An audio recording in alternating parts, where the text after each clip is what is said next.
दोस्तों, most of लोग scalping for intraday trading करते हैं, लेकिन किसी को पता ही नहीं कि इंट्राडे में हमें किस तरह से ट्रेडिंग करनी है ताकि हमारा लॉस मिनिमम हो।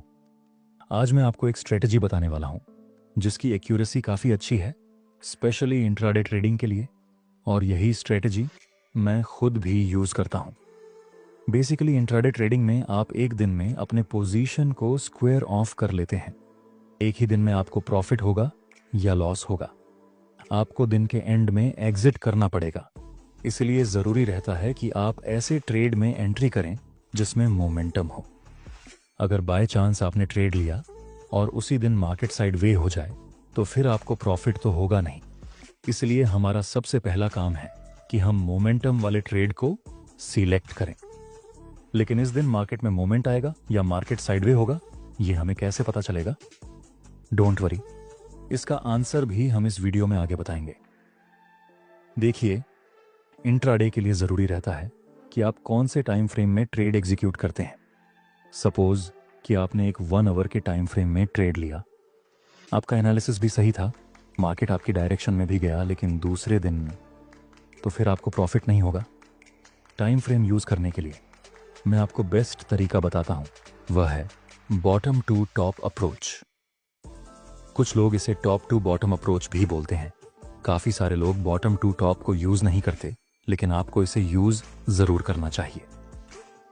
देखिए, इंट्राडे ट्रेडिंग के लिए आप 15 मिनट की टाइम फ्रेम यूज़ कर सकते हैं, लेकिन आपको इसमें सिर्फ एंट्री और एग्जिट प्लान करना है। आपको एक स्टेप आगे जाकर एक आवर की टाइम फ्रेम में सारे इंपॉर्टेंट लेवल ड्रॉ की कर देने हैं, जैसे कि support, resistance, trend line, demand और सप्लाई जोन, मेजर ट्रेंड, यह सब कुछ। इसके बाद आपको 15 मिनट में आना है और वहां आपको इंपॉर्टेंट लेवल के पास कोई कैंडलस्टिक या चार्ट पैटर्न के बेस पर एंट्री करनी है।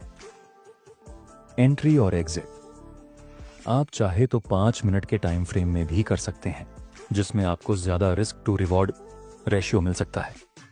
लेकिन पर्सनली मैं 15 मिनट में एंट्री एग्जीक्यूट करता हूं इंट्राडे के लिए। जैसे कि यहाँ आप देख सकते हैं, ये एक आवर की टाइम फ्रेम में यहाँ एक प्रॉपर अप ट्रेंड है। Market higher high and higher low की फॉर्मेशन के साथ अप ट्रेंड में मूव कर रहा है। एक आवर में हमें यहाँ एक ट्रेंड लाइन का सपोर्ट मिल रहा है और इस जगह पर एक स्ट्रॉन्ग रेसिस्टेंस एरिया है। प्राइस सिर्फ एक ही कैंडल में नीचे आ गया था, ये लेवल हमारे लिए सपोर्ट का काम कर सकता है। इस एरिया के पास एक सपोर्ट भी है और एक बुलिश ट्रेंड लाइन भी।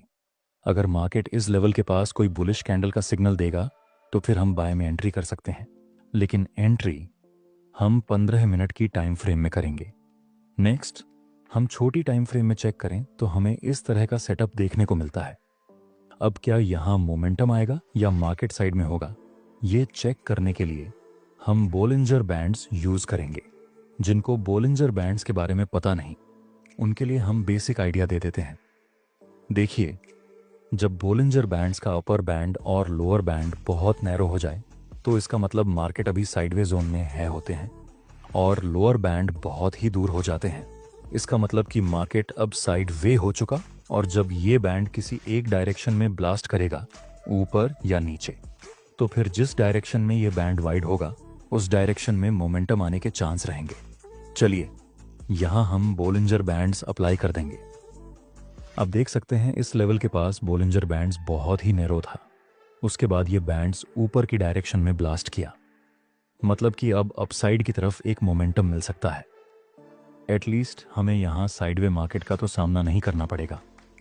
अब हम वेट करेंगे कि हमें किसी कैंडलस्टिक पैटर्न का सिग्नल मिले। नेक्स्ट, प्राइस एक डोजी कैंडल बनाता है, लेकिन दूसरी कैंडल इस डेजी कैंडल के हाई के ऊपर क्लोज नहीं हो पाई, इसलिए ये डोजी कैंडल हमारे लिए ज्यादा मायने नहीं रखती। अगर हमें दूसरी कैंडल का सिग्नल मिले तो फिर हम बाय में एंट्री करेंगे। हालांकि ये बुलिश कैंडल ट्रेंड लाइन के पास बनी, वहीं पर एक सपोर्ट भी है, ऊपर से हम बुलिश ट्रेंड के साथ भी है। फिर भी इस कंफर्मेशन कैंडल की वजह से हम यहाँ बाय में एंट्री नहीं करेंगे। नेक्स्ट, एक बार फिर से बुलिश कैंडल का सिग्नल, अब की बार कंफर्मेशन कैंडल भी इस बुलिश कैंडल के हाई के ऊपर क्लोज हो चुकी है, तो फिर अब हम बाय में एंट्री कर सकते हैं, जिसमें हमारा प्रॉफिट टारगेट इस लेवल के पास रहेगा जहां पर यह एक आवर की टाइम फ्रेम में गिरावट मिली थी और SL रहेगा यहाँ पे। नेक्स्ट हम देखें तो एक मोमेंटम के साथ हमारा प्रॉफिट टारगेट कंप्लीट हो गया। इस तरह से आप इंट्राडे में बॉटम टू टॉप एनालिसिस करके और बोलिंजर बैंड्स का यूज करके ट्रेड में एंट्री और एग्जिट प्लान कर सकते हैं। इस ट्रेड में आपको 1 से 1 मिलता है, 2 का रिस्क टू रिवॉर्ड रेशियो मिल सकता है। चलिए एक दूसरा एग्जाम्पल देखते हैं।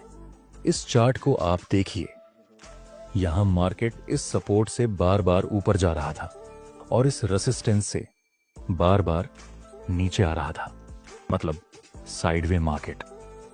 ऐसी रेंज में आपको बोलिंजर बैंड्स या फिर दूसरे इंडिकेटर को अप्लाई करने की कोई जरूरत नहीं है, क्योंकि साइडवेज मार्केट में आपको मोमेंटम नहीं मिलने वाला।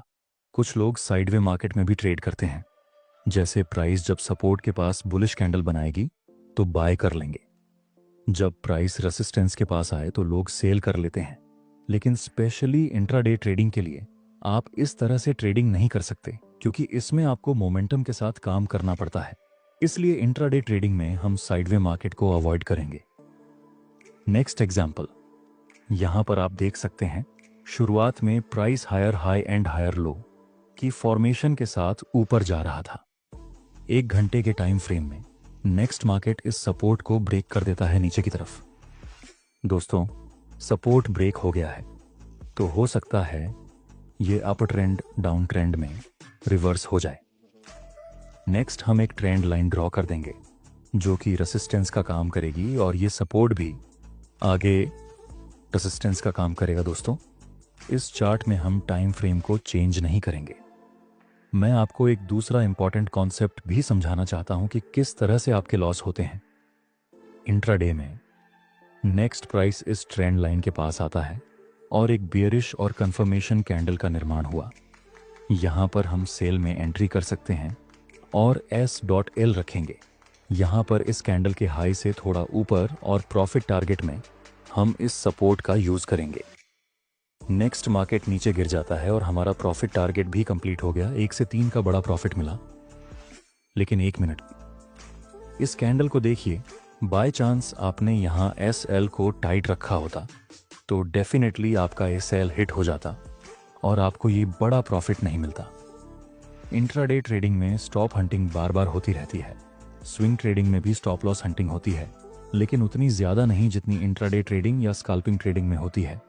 इसलिए जरूरी है कि आप SL को थोड़ा सा ऊपर रखें, स्पेशली इंट्राडे ट्रेडिंग में। तो चलिए एक दूसरा एग्जैप EML देखते हैं। यहाँ अभी प्राइस साइडवे रेंज के अंदर मूव कर रही है, इसलिए हम ये लो को टच करके एक सपोर्ट लेवल ड्रॉ कर देंगे और ये पॉइंट को टच करके हम एक ट्रेंड लाइन ड्रॉ कर देंगे। दोस्तों, अभी हमें कुछ भी पता नहीं कि आगे प्राइस किस डायरेक्शन में मूव करेगी, इसलिए हम वेट करेंगे कि यह दोनों लेवल्स में से कोई एक ब्रेक हो जाए। नेक्स्ट प्राइस इस इंपॉर्टेंट सपोर्ट लेवल को नीचे की तरफ ब्रेक कर देता है। अब हमें रिटेस्ट का वेट करना है, लेकिन एंट्री हम 15 मिनट की टाइम फ्रेम के अंदर करेंगे। नेक्स्ट हम 15 मिनट की टाइम फ्रेम में शिफ्ट होते हैं। आगे यहां एक बुलिश और कंफर्मेशन कैंडल मिली। ऐसा हो सकता है कि प्राइस इस लेवल तक ऊपर जाए, लेकिन हम ट्रेंड के साथ काम करेंगे, इसलिए हम यहां बाय में एंट्री नहीं कर सकते। नेक्स्ट हम देखें तो प्राइस इस लेवल के पास आता है और हमें बियरिश कैंडल का सिग्नल मिला। यहां पर हम सेल में एंट्री कर सकते हैं। SL रखेंगे यहां पर और प्रॉफिट टारगेट के लिए हम इस सपोर्ट का यूज करेंगे। अगर ये टारगेट हिट हो जाता है तो हमें 1 से 2 का रिस्क रिवॉर्ड मिलेगा। आगे हम देखें तो प्राइस नीचे आता है और उसके साथ हमारा प्रॉफिट टारगेट कंप्लीट हो गया। दोस्तों, 1 घंटे की टाइम फ्रेम में भी यहां पर बियरिश सिग्नल मिला था, लेकिन अगर हम यहां सेल करें तो हमारा रिस्क रिवॉर्ड रेशियो पूरी तरह से बिगड़ जाता है। इसीलिए हमने एनालिसिस 1 घंटे की टाइम फ्रेम के अंदर किया और एंट्री की 15 मिनट की टाइम फ्रेम के अंदर। दोस्तों, 15 मिनट के टाइम फ्रेम में ये सपोर्ट का ब्रेकडाउन हो चुका है, जो कि आगे रेसिस्टेंस का काम कर सकता है।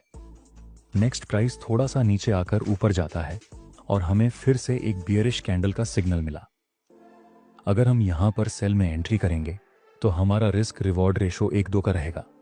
यहां पर हम ये सेल रखेंगे और यहां पर अपना प्रॉफिट टारगेट आगे हम देखें। तो यहाँ पर भी हमारा प्रॉफिट टारगेट कंप्लीट हो गया है दोस्तों। मुझे उम्मीद है कि आप इस इंट्राडे ट्रेडिंग से काफ़ी अच्छा प्रॉफिट बना लेंगे। आपको ये स्ट्रेटजी कैसी लगी कमेंट में ज़रूर बताना।